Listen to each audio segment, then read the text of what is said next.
Assalamualaikum warahmatullahi wabarakatuh. Jumpa lagi di mata kuliah pemrograman web di kampus IT Sekolah Tinggi Teknologi Terpadu Nurul Fikri, program studi Sistem Informasi dan Teknik Informatika.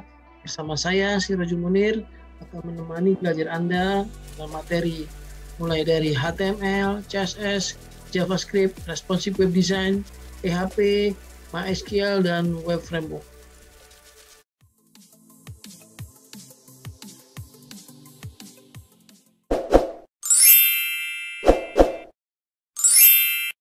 Bismillahirrahmanirrahim. Assalamualaikum warahmatullahi wabarakatuh. Jumpa lagi dengan saya, Sirajul Munir. Hari ini kita akan coba lanjutkan materi belajar kita untuk belajar pemrograman web lanjutan. Pada pertemuan ini akan saya bahas tentang bagaimana koneksi database ke satu bahasa pemrograman PHP. Walaupun nanti sesungguhnya implementasinya saya akan menggunakan PHP Framework Code Igniter. Saya akan jelaskan sekilas bagaimana mekanisme koneksi database, gitu ya.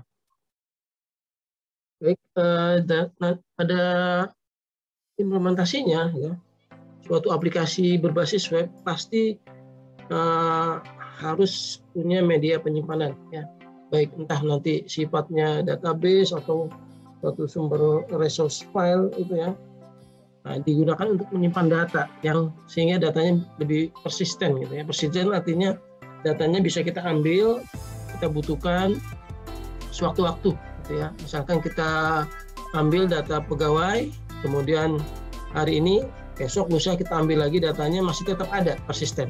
Ya, jadi datanya temporary, secara persisten dia akan tersimpan di database. Mekanismenya seperti ini ya. Ketika klien mengakses web server, suatu aplikasi, di sini ada aplikasinya bisa menggunakan aplikasi web servernya seperti Apache, gitu ya. Nah, di sini nanti kita akan melakukan proses query, select ke database itu dengan perintah query SQL.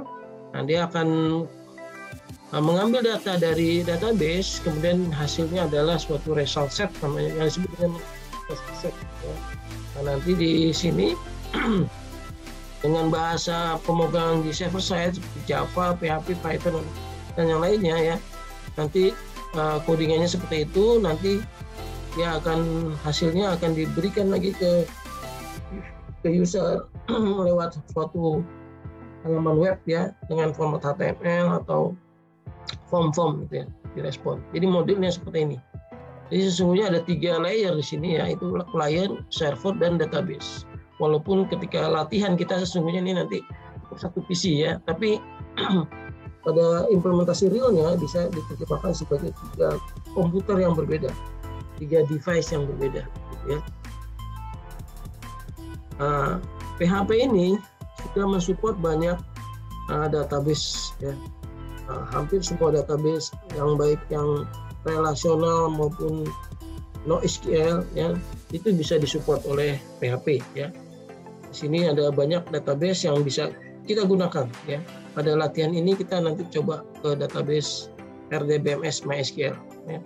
Jadi SQL Server, Oracle, PostgreSQL.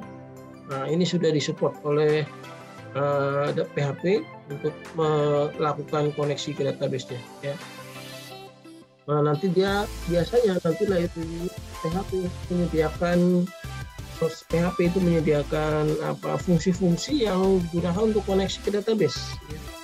Ya, fungsi aslinya ya native function ya, seperti MySQL Connect, MySQL P-Connect untuk melakukan koneksi ke database, atau PostgreSQL to PG Connect ya. Nah, ini contohnya seperti ini, atau Oracle pakai OC Connect gitu ya. Atau kita pakai yang agak universal, ODBC P-Connect ya. Ini bisa diterapkan ke database SQL Server atau Microsoft Access ya. Jadi database berbasis Windows bisa lewat yang namanya ODBC Connect gitu ya. Nah, tapi dalam sesungguhnya kita tidak akan menggunakan library natif yang sudah disiapkan oleh PHP, tapi kita gunakan library yang dikembangkan oleh orang lain ya, atau vendor lain, third party ya. Banyak vendor yang membuat gitu ya, disebut itu dengan lapisan pustaka abstraksi database.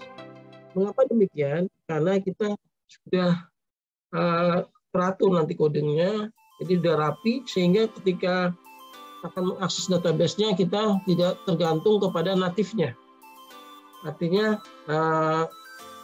kalau tadi ya, kalau untuk koneksi ke database MySQL kita harus jalankan MySQL Connect, Reconnect misalkan ya, atau PostgreSQL PG Connect. Nah itu tidak, dengan menggunakan library abstraksi database sudah tidak perlu lagi karena sudah disatukan logiknya. Cukup nanti misalnya dengan connect aja misalkan, nanti sudah bisa mengakses database MySQL, kemudian database Postgres, Oracle dan lainnya. Beberapa library yang banyak digunakan diantaranya nih PDO, DBpeer, PHP AdoDB atau MDB2. Nah, sekarang PHP mengadopsi ya library ini menjadi default gitu ya. Defaultnya yang sekarang adalah menggunakan library PDO, PHP Data Object. Gitu ya. Nah, jadi extension ini ya atau abstraksi layar database ini sangat membantu dalam mensupport coding kita nanti koneksi ke database sehingga dengan PHP ya tentunya sehingga lebih seragam nanti codingannya, tidak beda-beda gitu ya query-nya. Nah di sini yang saya akan ulas sekilas juga ada tentang adalah PHP Data Object ya. Dia dirilis mulai PHP 5 jadi menjadi default koneksi akses database. Nah, jadi ini kita menggunakan library PDO ya. Nah, nanti di PHP PDO ini banyak digunakan juga atau digunakan sebagian besar framework MVC ya, framework PHP menggunakan PDO sebagai suatu default juga di dalam mengembangkan library-nya di situ, library atau framework-nya gitu ya. Nah PDO juga sama, tadi sudah mensupport semua database, banyak database ya, mulai dari MySQL, ya Oracle, OCI, kemudian ada ODBC ya untuk aplikasi-aplikasi berbasis Windows untuk database-nya seperti SQL Server, Microsoft Access, bahkan spreadsheet juga bisa gitu ya. Kemudian PostgreSQL, PGSQL, ya, ada SQLite ya. Nah, ini juga database yang ringan juga bisa diakses nih ya dengan library PHP PDO. Ya, untuk melihat library-nya fungsinya seperti ini, get available drivernya gitu ya. Nah, ketika koneksi ke database, apa sih yang harus kita pahami di sini?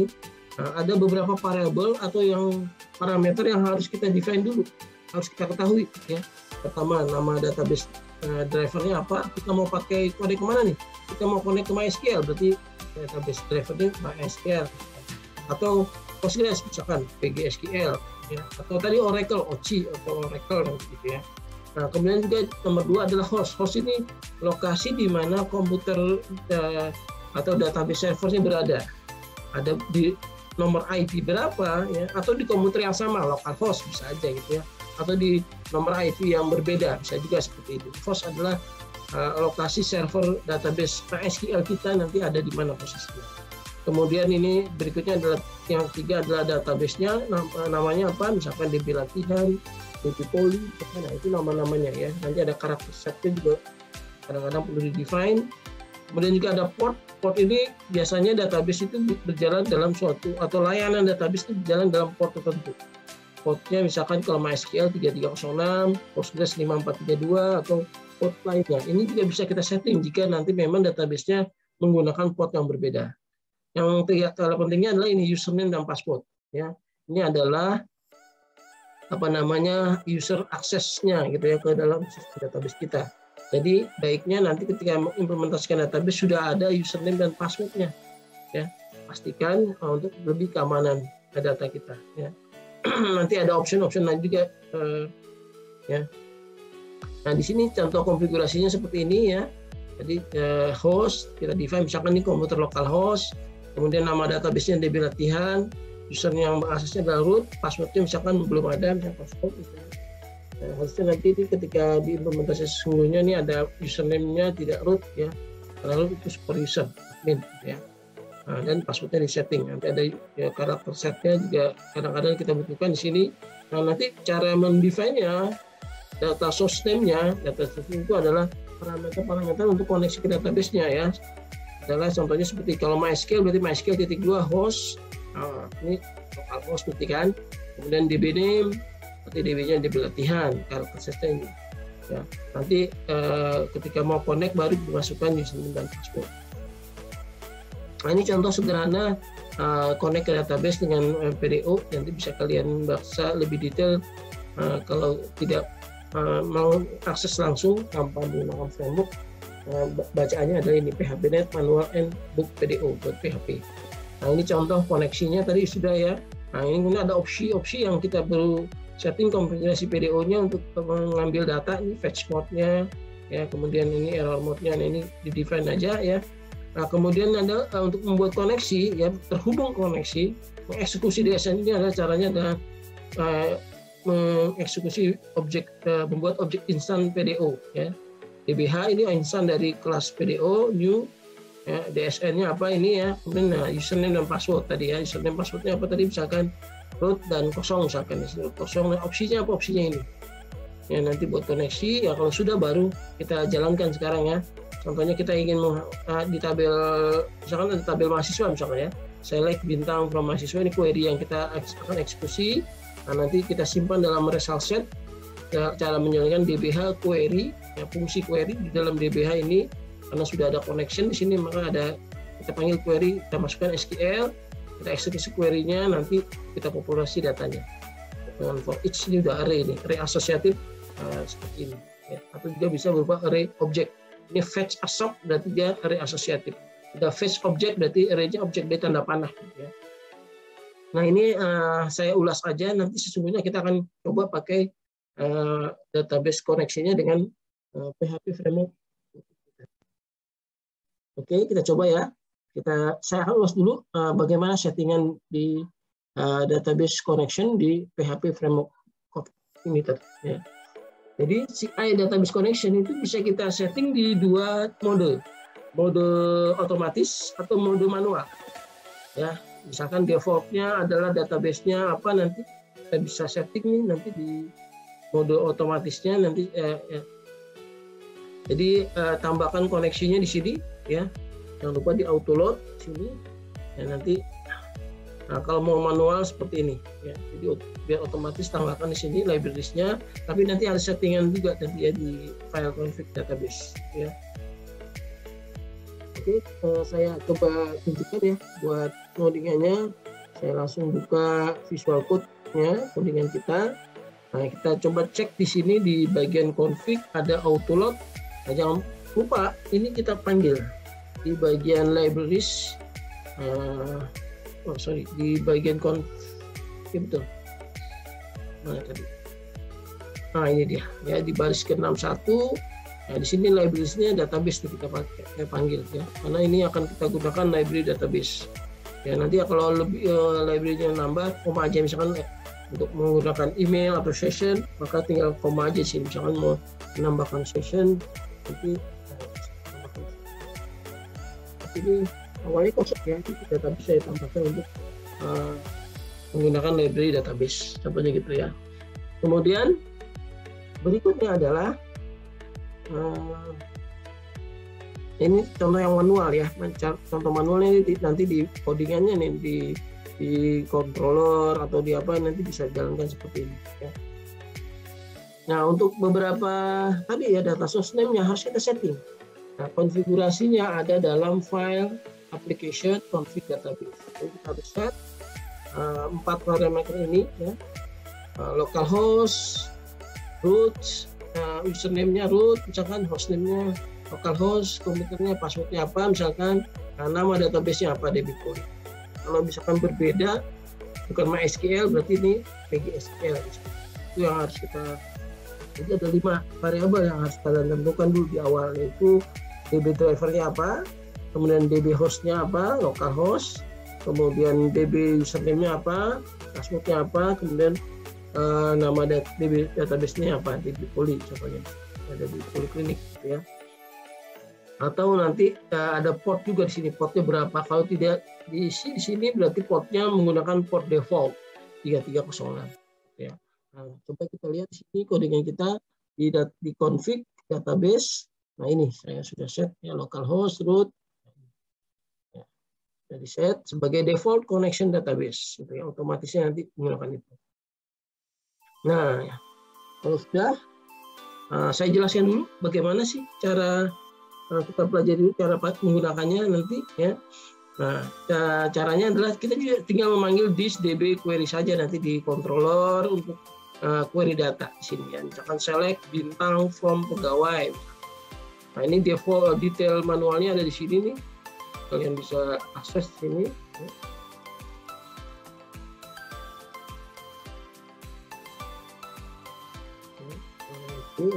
Manualnya ada di sini. Saya normalkan dulu pointernya.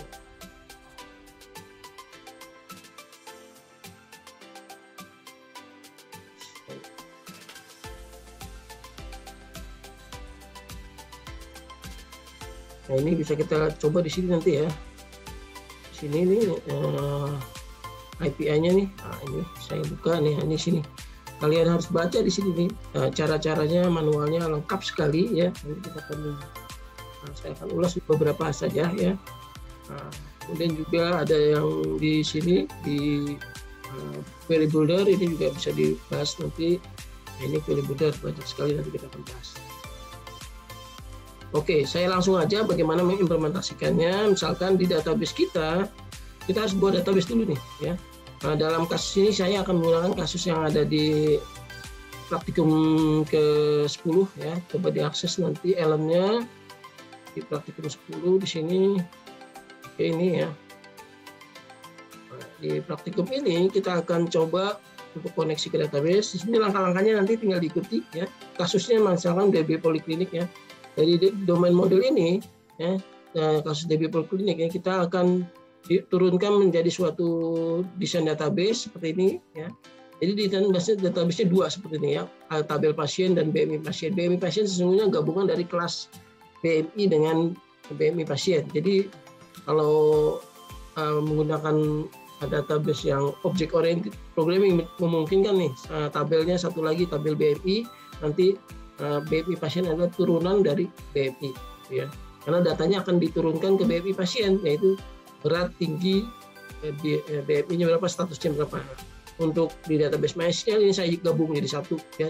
Awalnya kan kemarin 3 kelas, tapi sekarang jadi 2 tabel. Nah, yang dimana BMI pasien adalah gabungan antara tabel kelas BMI dengan BMI pasien di sini. Ya.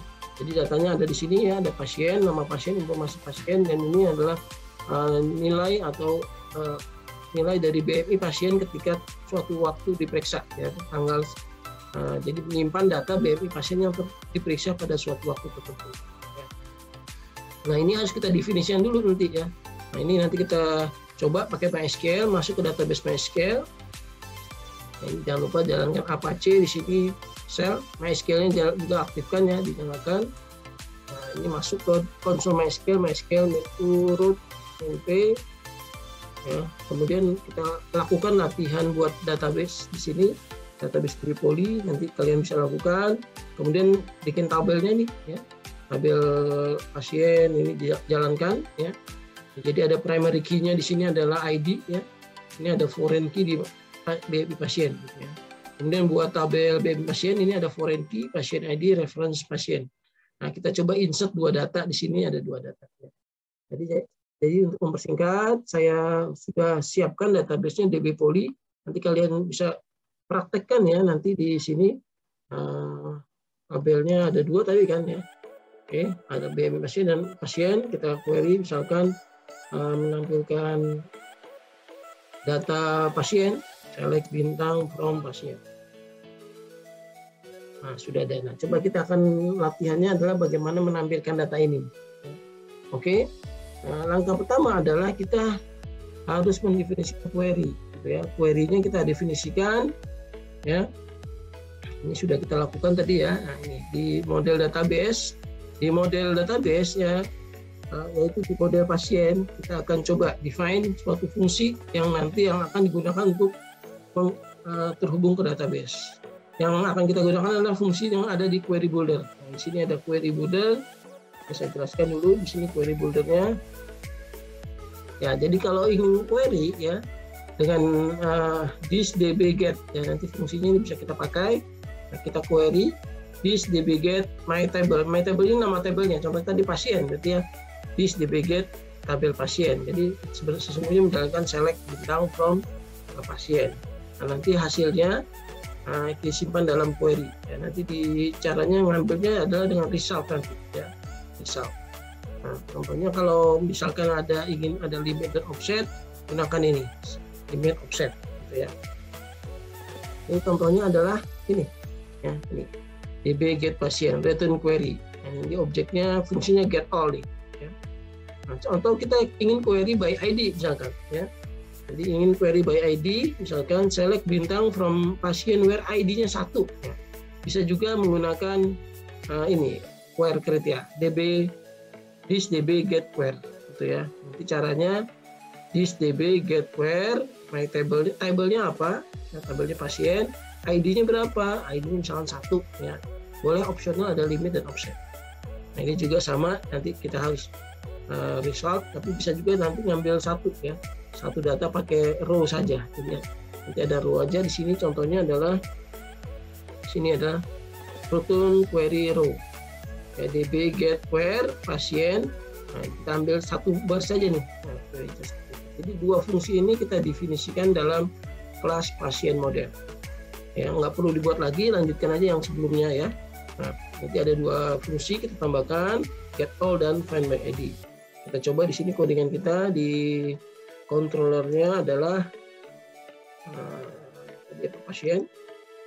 Jadi saya sudah siapkan dua fungsi ini, ya, fungsi list dan fungsi view di sini, ya, di pasien. Oh sorry, ya betul. Jadi fungsi di model dulu, sorry, di model dulu. Nah, salah nih, ya. Nah, ini pasien model. Nah, kita buat dulu di dalam kelas pasien, ya. Nah, kita bikin dua fungsi get all, find by ID. Contohnya seperti itu, ya. Nah, kalau mau paging bisa juga nanti tambahkan aja, misalkan pagingnya 10, offsetnya mulai dari berapa? 1 misalkan. Nah, ini opsional, bisa kita tidak perlu berarti ini semuanya data dimunculkan. Ya, get all, find by ID. Nah, ini tadi model, jangan lupa query semua didefinisikan di model. Jika kalian mendefinisikan query-nya di control, berarti kalian sudah melanggar pakem MVC-nya. Semua bisnis proses adanya di model query. Jadi kalau ada perintah get ini di control, belum benar-benar menerapkan konsep MVC-nya. Kita coba lihat di pasien di controller, ya. Jadi URL-nya ada tadi kan ada di controller di sini di pasien. Nah, ini kita bikin fungsi list, gitu ya. List ini untuk menampilkan data pasien, ya. Ini kita akan panggil get all yang tadi yang kita sudah definisikan nih, get all sudah kita buat, kita akan panggil di sini. Ya, caranya dengan di slot model dulu, kita load model pasien, ya, mengambil dulu model pasien. Nanti data pasien kita simpan nih, hasil query-nya di sini get all, di sini akan di sini kita simpan, ya. Nah, sudah kemudian dikirim ke data sini. Dikirim ke data, ya, nanti bisa kita eksekusi di view, ya. Kita coba, ya, ini berarti pasien list, berarti pasien list ini. Nah, ini kita coba di sini buat pasien list. Nah, nanti upingnya dia pasien result pas pasien. Ini ada pasien dari mana, tiba-tiba dari sini, ya, di controller tadi, di kontrol pasien. Nah, di sini kontrol pasien ada pasien di situ, ya. Nah, jenisnya di listnya sini. Nah, ini dimunculkan pasien result, ya. Kenapa result? Nah, tadi karena rumusnya tadi, ya, di manualnya bahwa tadi untuk mengambil datanya harus query result. Oke. Nah, di situ nanti kita looping, kita akan sudah array, kita munculkan datanya, kode, nama, dan terakhir, ya. Ya. Kita tambahkan satu base URL lagi untuk melihat detailnya, ya. Jadi seperti ini. Ini pasien. List, ada URL itu, ya, list. Nah, ini sudah ngambil dari database. Ya. Kita ngambil dari database, tinggal kita lihat di sini, ya, ini codingannya adalah bagian dari codingan ini tadi di sini.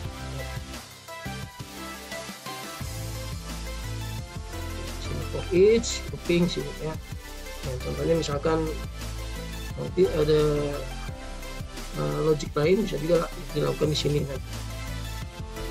Oke, ini saya tambahkan view. View ini nanti mengarah ke URL-nya pasien view 2. Ya, berarti kalau Dewi Gita sini pasien view 1 gitu ya. Nah, bisa kita akses di sini.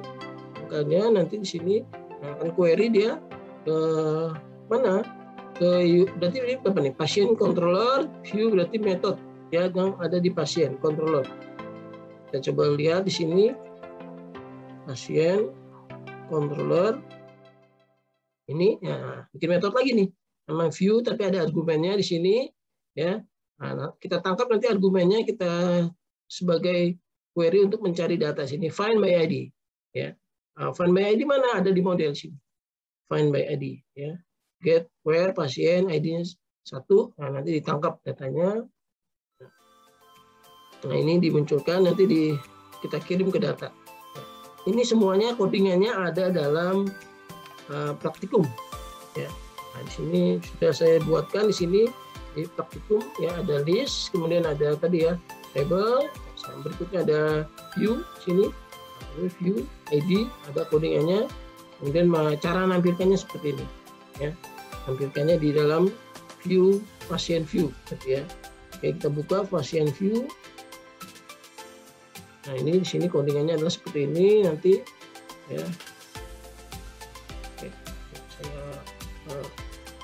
kalian lihat ini aja, lihat modul praktikumnya aja, nanti bisa seperti ini, nanti munculkan datanya ID, kode nama, sehingga ketika diklik muncullah halaman yang ini, ID, nama, kode pasien, nama pasien, gender, tempat tanggal lahir, email, dan seterusnya.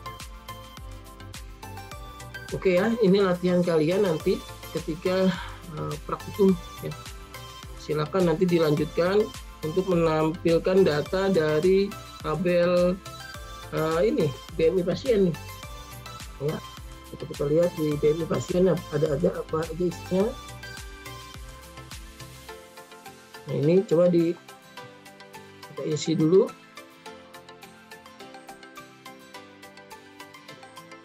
Default ya, tanggalnya misalkan now, tanggal sekarang, beratnya misalkan ada 50,2, misalkan tingginya misalkan 149,20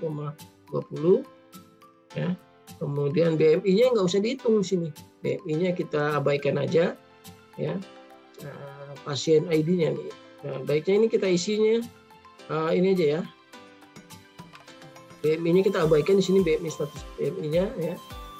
Ini kita kosongkan dulu aja ya, dulu kita statusnya juga kosong. Kemudian catatannya misalkan cek rutin misalkan ya, pasien mana, pasien nomor 1 deh, pasien nomor 1 itu adalah si Dewi Gita misalkan. Nah gitu ya, terus pasien nomor berikutnya misalkan pasien nomor 2 ya, pasien nomor 2 cek rutin juga, misalkan dia agak beratnya kasusnya misalkan obesitas, misalkan beratnya terlalu tinggi misalkan 90,30 misalkan. Kemudian ini ada beratnya tingginya misalkan 160 ya gitu ya. Nah, ini ada 2 data from BMI pasien.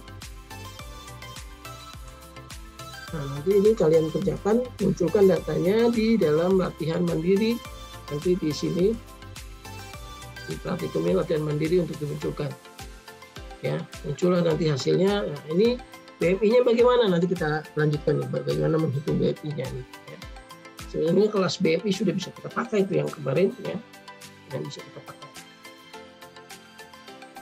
Oke, saya cukupkan dulu untuk kali ini. Kalian bisa coba ya, nanti praktikum ini dicoba dulu ya, coba menampilkan dari database dulu gitu ya.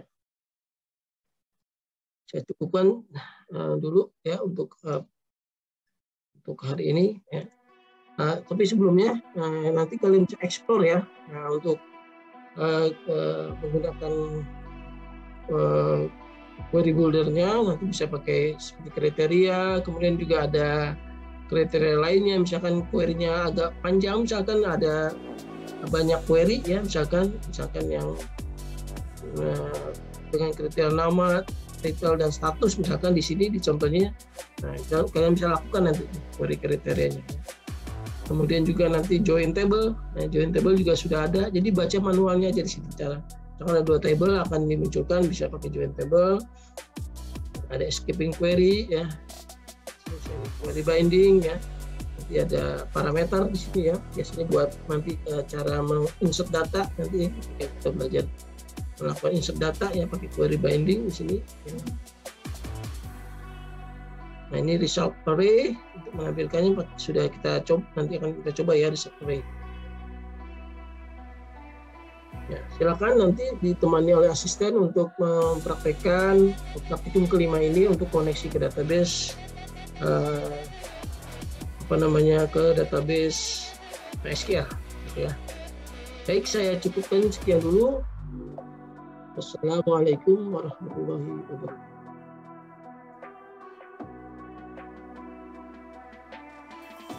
Jangan lupa ya, subscribe, like, and share videonya.